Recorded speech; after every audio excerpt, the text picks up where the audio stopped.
Un momento importante questo dell'ADAS, del 26° concorso provinciale Il Dono del Sangue, si fa un po' la sintesi di quella che è stata un'attività, si premiano i ragazzi,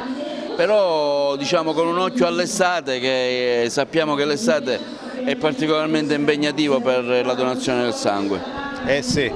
come vedete abbiamo superato le nozze d'argento,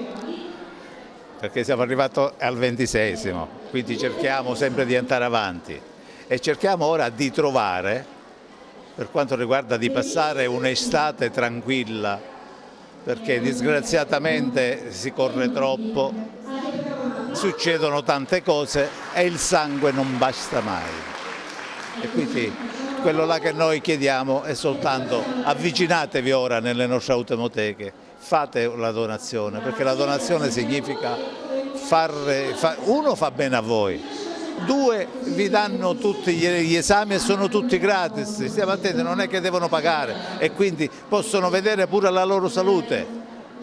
E poi salviamo delle vite umane, questa è la cosa principale, è questa, altre cose non ce n'è. Cioè noi facciamo volontariato, ma il nostro è un volontariato puro,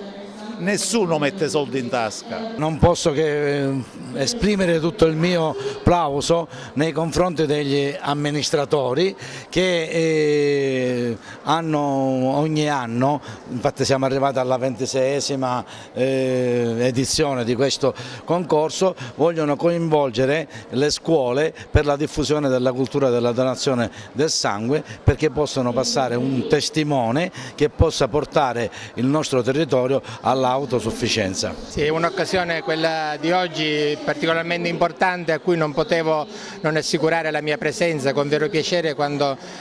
Filippo De Francesco mi ha invitato per questa iniziativa, ho dato subito la mia adesione, perché oggi parlare di sangue, soprattutto in un momento come ha detto lei, in cui ci avviciniamo all'estate, in cui sappiamo che tradizionalmente le scorte di sangue vengono meno, il fabbisogno aumenta sempre di più ed ecco che ci sono veramente situazioni di grande disagio e difficoltà per i pazienti che hanno bisogno delle trasfusioni. Ecco, allora iniziative